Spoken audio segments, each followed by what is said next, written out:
السلام علیکم معزز ویورز۔ اس قسط کے آغاز میں ہیما خاتون اور حلیمہ اسلحان کے پاس موجود تھیں۔ اسلحان کہتی ہے جب سے بہادر آیا ہے اس نے تنگ کر کے رکھا ہوا ہے۔ ہیما خاتون کہتی ہے وہ چاہتا کیا ہے؟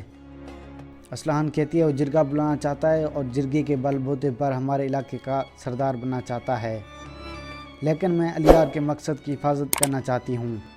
پھر حلیمہ کہتی ہے ہم بھی ارطغرل صاحب کے مقصد کی حفاظت کرنا چاہتے ہیں، لیکن دندار کا کوئی اور مقصد ہے۔ وہ ہنرلی بازار کو بیچ کر اپنے بھائیوں کے پاس جانا چاہتا ہے۔ دوسری جانب ارطغرل مہالس کے آدمی کے پیچھے بھاگ رہا تھا۔ مہالس کا آدمی اپنے گھوڑے کے پاس پہنچ جاتا ہے۔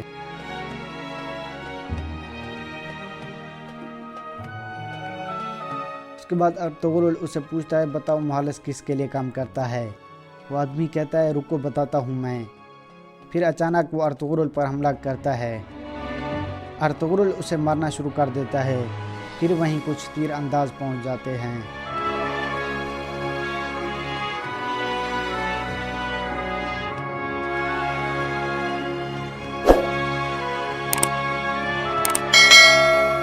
یوں ارطغرل تیر اندازوں کو مار دیتا ہے۔ دوسری جانب شمکو نے آزاد ہونے والے کچھ غلاموں کو پکڑا ہوا تھا، جبکہ کچھ کو پہلے ہی قتل کر دیا تھا۔ اتنے میں ارطغرل بھی وہاں پہنچ جاتا ہے۔ شمکو ایک آدمی کی گردن پر تلوار رکھ کر کہتا ہے اپنی تلوار پھینک دو ارطغرل، وگرنہ یہ مارے جائیں گے۔ پھر ارطغرل اپنی تلوار پھینک دیتا ہے۔ ایک آدمی ارطغرل کو تلوار مار کر بے ہوش کر دیتا ہے۔ پھر ایک آدمی کہتا ہے ہمیں یہ کبوتر مہالس کی طرف سے ملا ہے۔ شمکو کہتا ہے بہت خوب، اس کبوتر کے ذریعے قلعے میں پیغام بھیجیں گے۔ ہم رات ایک نزدیک غار میں بسر کریں گے، چلو روانہ ہو جاؤ۔ پھر وہ سب چل پڑتے ہیں۔ رات کے وقت ارطغرل کو ہوش آ جاتا ہے۔ پیتو کہتا ہے آپ نے اپنی جان بھاگ کر کیوں نہیں بچائی؟ ارطغرل کہتا ہے ہم اپنے ساتھیوں کو پیچھے نہیں چھوڑتے۔ اتنے میں شمکو پہنچ کر پیتو کو دھکا دیتا ہے اور کہتا ہے کتنی بار میں نے تمہیں کہا ہے ارطغرل سے بات مت کرو۔ پھر ارطغرل شمکو سے کہتا ہے وہ جانتا ہے میں آپ کے پاس ہوں، وہ جلد یا بدیر آپ کو مار دے گا۔ اگر تم مجھے اور ان آدمیوں کو چھوڑ دو تو میں اس کو مار دوں گا اور آپ کو اور تمہارے آدمیوں کو بچا لوں گا۔ شمکو کہتا ہے تم مجھ سے زیادہ طاقتور نہیں ہو، اگر ہوتے تو تم اس کے جال میں نہ پھنستے۔ یہ کہہ کر وہ وہاں سے چلا جاتا ہے۔ دوسری جانب حلیمہ اور ہیما خاتون واپس گھر پہنچ چکی تھی۔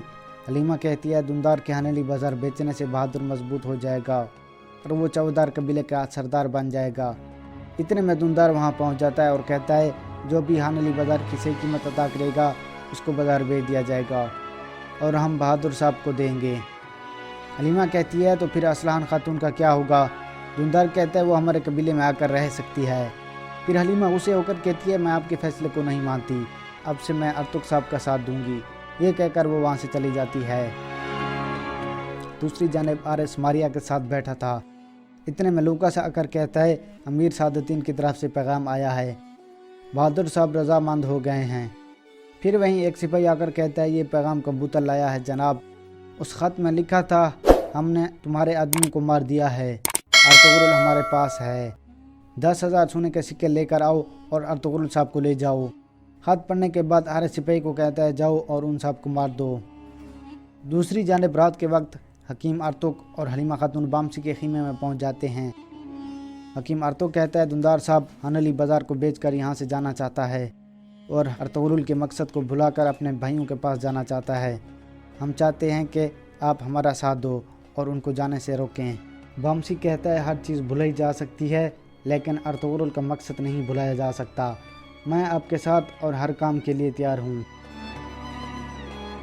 مرکزی خیمے میں دندار نے بھی کچھ سرداروں کو بلایا ہوا تھا اور کہتا ہے حکیم ارطغرل آرام سے نہیں بیٹھے گا، وہ ہر کسی کو اپنے ساتھ ملانے کی کوشش کرے گا۔